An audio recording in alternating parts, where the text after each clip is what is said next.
La paz del Señor, querido hermano y querida hermana. Epístola de los Hechos de los Apóstoles, capítulo 8, versículo 1b al 8. Aquel día se desató una violenta persecución contra la iglesia de Jerusalén. Todos menos los apóstoles se dispersaron por Judea y Samaria. Unos hombres piadosos enterraron a Esteban e hicieron un gran duelo por él.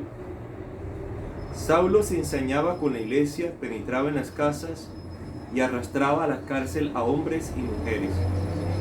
Al ir de un lugar a otro, los prófugos iban difundiendo el evangelio. Felipe bajó a la ciudad de Samaria y predicaba allí a Cristo. El gentío escuchaba con aprobación lo que decía Felipe, porque habían oído hablar de los signos que hacía y los estaban viendo. De muchos poseídos salían los espíritus inmundos, lanzando gritos, y muchos paralíticos y lisiados se curaban. La ciudad se llenó de alegría. Salmo 65.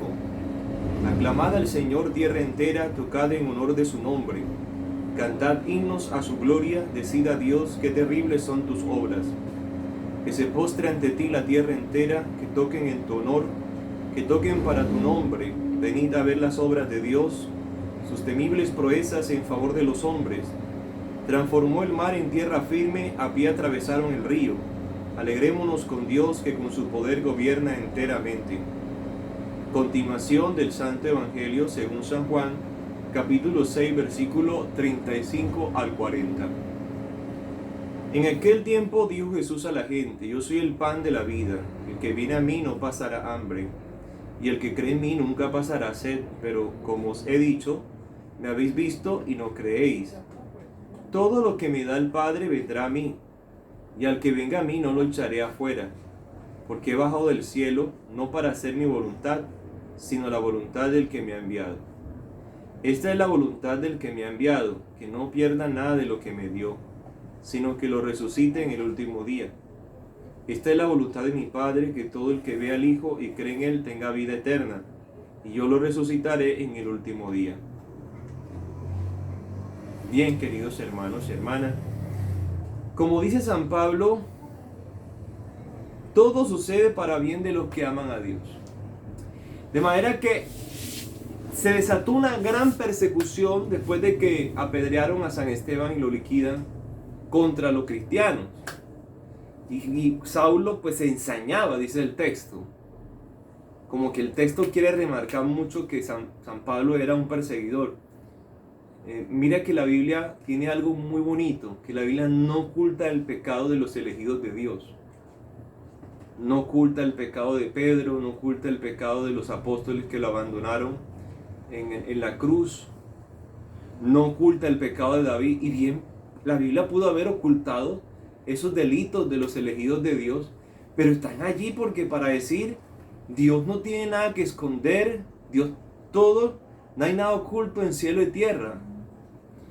Ahora, mira que esta persecución y esta hazaña de San Pablo contra los cristianos, ¿para qué sirve? El texto mismo dice que esto aprovechó para que los cristianos cundieran más la palabra de Dios, se extendiera más el cristianismo.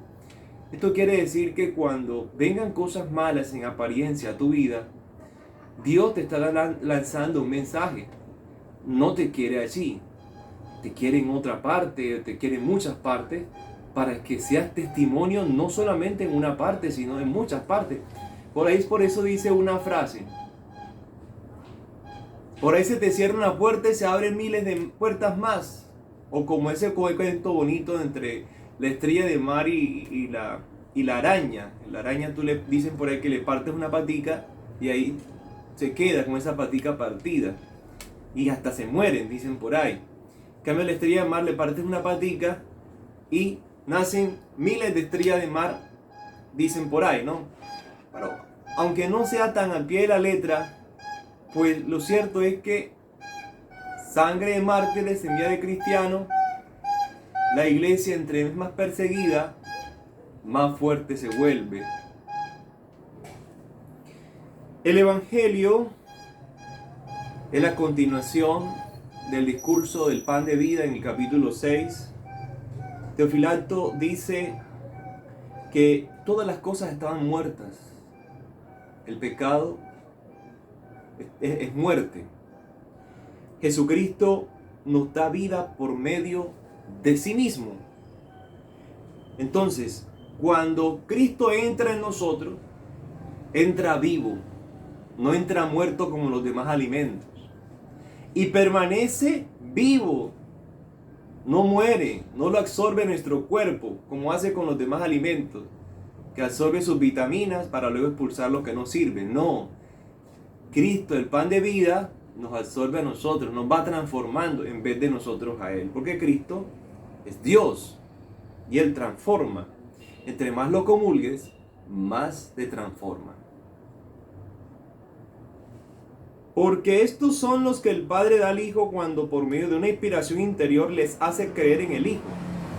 Creer en el Hijo es un don de Dios. Cuando Pedro le dijo a nuestro Señor, tú eres el Cristo, el Hijo de Dios vivo, el Señor le dice, bienaventurado Simón Pedro, porque esto no te lo ha revelado carne ni sangre, sino mi Padre Celestial. Creer en Cristo, en su divinidad, es un don de Dios. Tú puedes saber mucho de Biblia, de catecismo, pero a la final, creer en Cristo es un don de Dios. Hacer su voluntad viene del cielo y hay que pedírselo constantemente. Dice aquí Alcuino, todo aquel a quien el Padre traiga con el fin de que crea en mí, vendrá a mí por medio de la fe, de tal modo que a mí se una. La fe es el don de Dios. Venimos a Dios, creemos en Cristo por la fe, y la fe es un don sobrenatural. Entonces, y a todo aquel que venga a mí por medio de la fe y de las buenas acciones, no lo echaré fuera. Esto es, habitará conmigo en el secreto de su conciencia limpia, y al fin lo recibiré en la eterna bienaventuranza. Dios es el que atrae.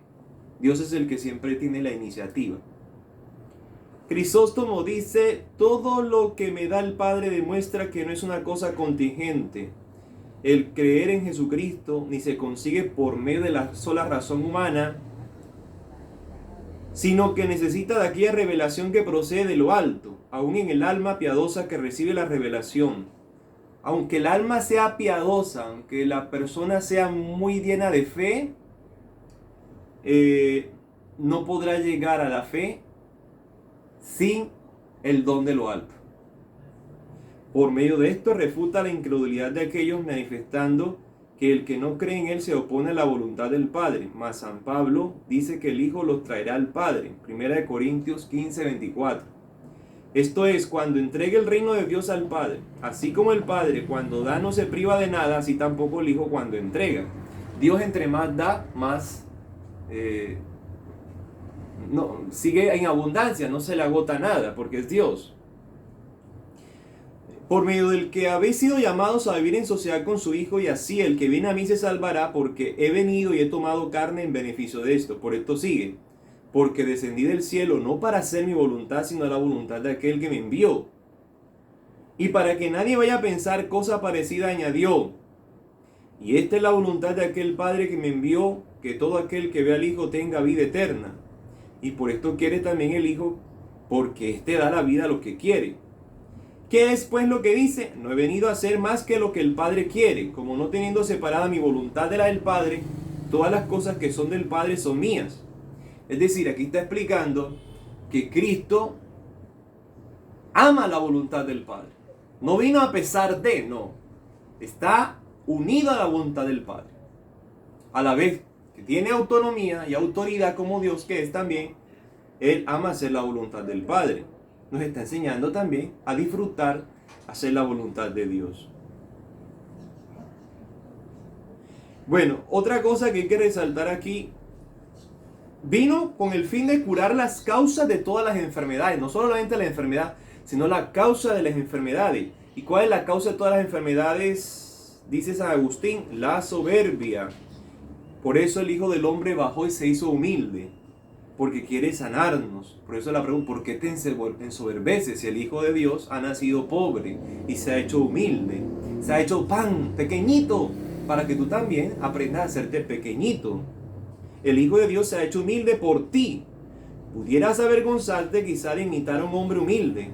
Imita al menos a un Dios humilde Y esta es la recomendación de la humildad. No he venido a hacer mi voluntad, sino la voluntad de aquel que me envió. Porque la soberbia hace su propia voluntad y la humildad hace la voluntad de Dios. San Hilario dice, y no dice esto porque hace lo que no quiere, puesto que da a conocer que su obediencia está subordinada a la voluntad del Padre, queriendo él cumplir la voluntad del Padre. Queridos hermanos, son muchos más los comentarios de este trozo del Evangelio, pero vamos a quedarnos hasta ahora con los que acabamos de comentar y pidamos al Señor mucho amor por la Santa Misa, porque dice por ahí un santo, la Santa Misa tiene tantos misterios como gotas tiene el mar. Que Dios te bendiga, que la Reina de la Paz te conceda su bendición maternal en el nombre del Padre, del Hijo y del Espíritu Santo. Amén. Feliz miércoles de San José.